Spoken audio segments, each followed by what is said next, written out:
संबल academy में आपका स्वागत है। भारतीय वन स्थिति रिपोर्ट 2021 को हम लोग आज देखने वाले हैं और इससे अक्सर देखेंगे कि एक या दो क्वेश्चन पूछे आते हैं। पिछली बार एमपीपीएससी ने क्वेश्चन पूछा था वन रिपोर्ट से जुड़ा हुआ। हालांकि हम लोग देख लेंगे कि जो एमपीपीएससी का ट्रेंड है वह करंट अफेयर से धीरे धीरे जुड़ता जा रहा है। तो ये नई रिपोर्ट है, यह 2021 की, इसलिए इम्पॉर्टेंट है और साथ ही इसलिए भी ज़रूरी है क्योंकि मध्य प्रदेश में जो वन की स्थिति है वो सबसे अच्छी है भारत में। इसलिए भी आवश्यक है कि यह वन स्थिति रिपोर्ट हमें पता होनी चाहिए। तो आइए स्टार्ट करते हैं कि सबसे पहले देखिए कि किस मंत्रालय द्वारा जारी की जाती है ना। तो मंत्रालय सबसे ज़्यादा ज़रूरी है कि किस मंत्रालय द्वारा है। तो कौन सा मंत्रालय है देख लीजिए आप कि मंत्रालय है, यहाँ नाम इसका डायरेक्ट याद रखेंगे पूरे मंत्रालय का, केंद्रीय पर्यावरण वन और जलवायु परिवर्तन मंत्रालय। ठीक है ना। तो मंत्रालय का नाम आप याद रखेंगे यहाँ, पर्यावरण वन जलवायु परिवर्तन मंत्रालय। इसके मंत्री कौन हैं? तो भूपेंद्र सिंह यादव इसके मंत्री हैं। भारतीय वन स्थिति रिपोर्ट इन्होंने ही जारी किया है।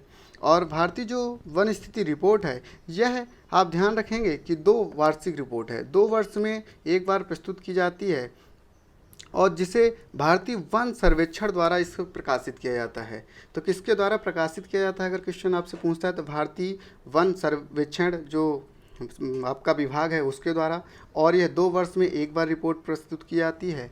और सबसे पहले जो प्रथम इसका रिपोर्ट आई थी या सर्वे हुआ था वन का, वो हुआ था कब? 1987। तो ये ध्यान रखेंगे कब हुआ? 1987 में हो रहा है। और देखिए 1987 से 2 वर्ष में आप अगर काउंट करेंगे तो यह कौन सी नंबर की रिपोर्ट है? 17वीं नंबर की रिपोर्ट है। तो इस रिपोर्ट का क्रम आप ध्यान रखेंगे कौन सी क्रम की रिपोर्ट है। तो 17 नंबर की आपकी रिपोर्ट है और यह 17 नंबर याद रखना पड़ेगा आपको। और देख लीजिए 17वीं रिपोर्ट है आपकी। फिर वन आवरण का इसमें देख लेते हैं। देखिए जो वन स्थिति रिपोर्ट आई है, इस वन स्थिति रिपोर्ट में क्या बताया गया है? वन और जो वृक्षावरण है दोनों को शामिल करके यहाँ कैटेगराइजेशन दिखाया गया है। सब मतलब अलग अलग जो भी डाटा आया है वो किससे जुड़ा हुआ है? वन वृक्ष आवरण से जुड़ा हुआ है। वनों की इसमें 3 श्रेणियाँ बताई गई हैं। कितनी श्रेणियाँ बताई गई हैं? 3 श्रेणियाँ बताई गई हैं। ठीक है ना।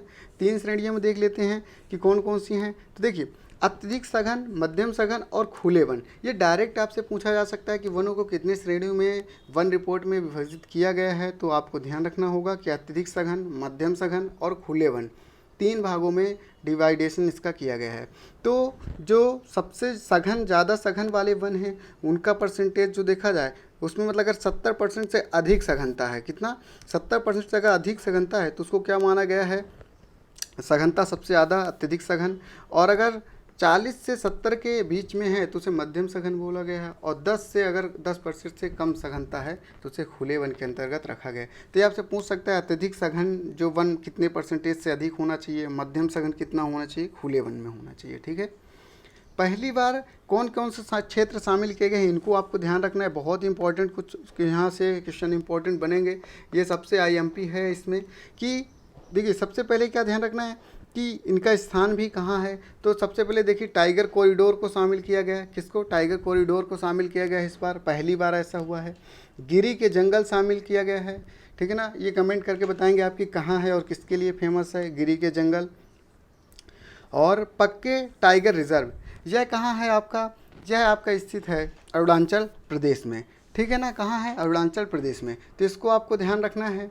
और सर्वाधिक ध्यान रखेंगे जितने भी इसमें टाइगर जो कॉरिडोर शामिल किए गए हैं उसमें सबसे ज़्यादा सघनता किसी की है तो किसकी है? पक्के टाइगर रिजर्व की। इसलिए इसको यहाँ अलग से शामिल किया गया है।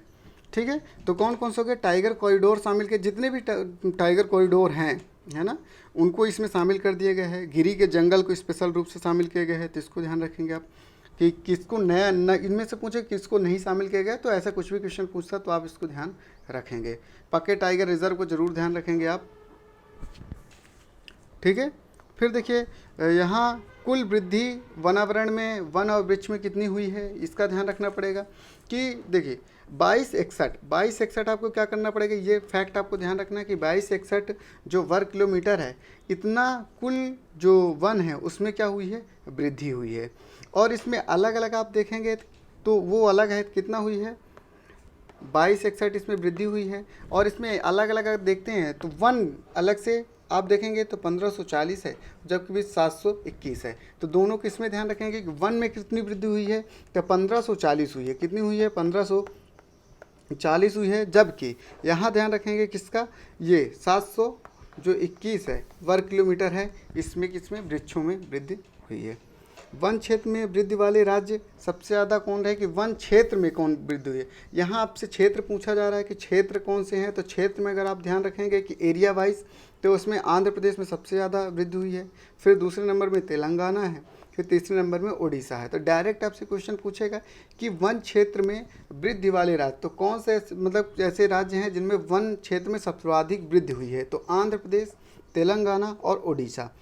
फिर इसके बाद देखेंगे सर्वाधिक क्षेत्रफल में वन कहाँ है, तो आप जानते हैं कि सबसे ज़्यादा अगर क्षेत्रफल में अगर वन पूछा जाए तो मध्य प्रदेश में है, पहले स्थान है मध्य प्रदेश में, प्रथम स्थान, फिर अरुणाचल प्रदेश, दूसरा छत्तीसगढ़ और तीसरा उड़ीसा। तो इससे चारों आपको ध्यान रखना है, तो इसमें क्रम लगाने के लिए भी आपसे पूछा जा सकता है, क्योंकि एमपी इसमें प्रथम स्थान पे है इसलिए। तो मध्य प्रदेश, अरुणाचल प्रदेश, छत्तीसगढ़ और उड़ीसा।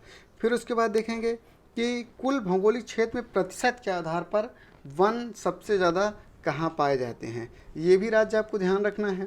तो देखिए सबसे ज़्यादा अगर देखा जाए तो कहाँ मिल रहे हैं, मिज़ोरम में, ठीक है ना, लगभग 85% यहाँ वन पाए जा रहे हैं कुल भौगोलिक क्षेत्र के।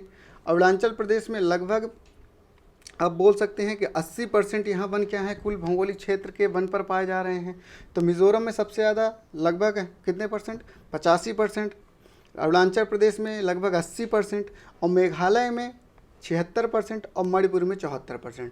तो इसमें क्रम आपको मान लीजिए डाटा नहीं भी याद रखता कोई बात नहीं है, मेन यहाँ ध्यान क्या रखना है कि मिज़ोरम, अरुणाचल प्रदेश, मेघालय, मणिपुर, इनका क्रम अवश्य रूप से आपको ध्यान रखना है। तो प्रथम नंबर में कौन हो गया, मिज़ोरम, दूसरा अरुणाचल प्रदेश, तीसरे मेघालय और चौथे में मणिपुर। उसके बाद आइए देखते हैं हम लोग वनों में सर्वाधिक कमी। देखिए कमी के लिए ध्यान ये रखना है कि जो सर्वाधिक कमी आपको देखने को मिलेगी वो कहाँ मिलेगी, पूर्वोत्तर क्षेत्रों में, ठीक है ना। जो पूर्वोत्तर क्षेत्र है, इस पूर्वोत्तर क्षेत्र में सर्वाधिक वन की क्या हुई है, कमी हुई है। और इसका कारण क्या बताया गया है, कि इसके कारण का भी ध्यान रखेंगे कि इसके कारण में मुख्यतः ये बताया गया है कि जो इसका कारण है वह पहला इसका कारण ये बताया गया है कि जो प्राकृतिक आपदाएँ हैं, ठीक है ना, जो प्राकृतिक आपदाएँ हैं वो यहाँ ज़्यादा आ रही हैं, प्राकृतिक आपदाएं इसका प्रथम कारण बताया गया। दूसरा इसमें कारण बताया क्यों वन इसमें यहाँ कम हो गए, कि मानवीय गतिविधियाँ क्या हुई हैं, बढ़ी हैं, ठीक है। मानवीय जो गतिविधियाँ हैं उनके बढ़ने की वजह से भी क्या हुआ है कि यहाँ वनों में क्षति हुई है। चौथे नंबर में बताया गया जो प्राकृतिक वनस्पति हैं उनका क्षरण हो रहा है, ठीक है ना, क्या हो रहा है, जो प्राकृतिक वनस्पति है इसकी क्या हो रही है, क्षति हो रही है या ह्रास हो रहा है। तो ये 3 कारण बताए गए कि पूर्वोत्तर क्षेत्रों में और ये जो 5 राज्य हैं इन क्षेत्रों में क्या हुई है कि वनावरण में सर्वाधिक कमी हुई। तो आपसे क्वेश्चन ये पूछा जाता है कि सर्वाधिक कमी किन राज्यों में की हुई है, तो आपको याद रखना है कि जो सर्वाधिक कमी हुई है वो कहाँ हुई है, अरुणाचल प्रदेश में, फिर दूसरे नंबर में मणिपुर में, तीसरे नंबर में मेघालय, फिर मिज़ोरम, फिर नागालैंड, ठीक है। तो ध्यान रखेंगे। तो क्या क्या हो गया इसमें, पहला हो गया अरुणाचल प्रदेश, दूसरा मणिपुर, तीसरा मेघालय और मिज़ोरम, फिर नागालैंड। इसका ध्यान ये रखेंगे आपको, जब पूर्वोत्तर क्षेत्र में ही कमी हो रही है तो पूर्वोत्तर क्षेत्र में ही अगर कमी होगी तो वहाँ के ही राज्य हैं, तो इसलिए आपको ऐसे ट्रिक हो जाएगी कि हमें पूर्वोत्तर क्षेत्र के ही जो राज्य हैं उन पर ध्यान रखना है। सबसे पहले देखिए अरुणाचल प्रदेश सबसे नॉर्थ में है, तो उसका ध्यान रखेंगे आप कि सबसे नॉर्थ में जो अरुणाचल प्रदेश उसमें हुई है कमी। फिर आइए आगे बढ़ते हैं कि अब इसमें देख लेते हैं कि कौन कौन से मैंग्रोव वन में किन क्षेत्रों में वृद्धि हुई है। तो मैंग्रोव जो आवरण है उसमें 17 वर्ग किलोमीटर की वृद्धि हुई है। तो आपसे डायरेक्ट पूछा जा सकता है कि कितने वर्ग किलोमीटर की वृद्धि हुई, तो 17 वर्ग किलोमीटर की वृद्धि हुई है।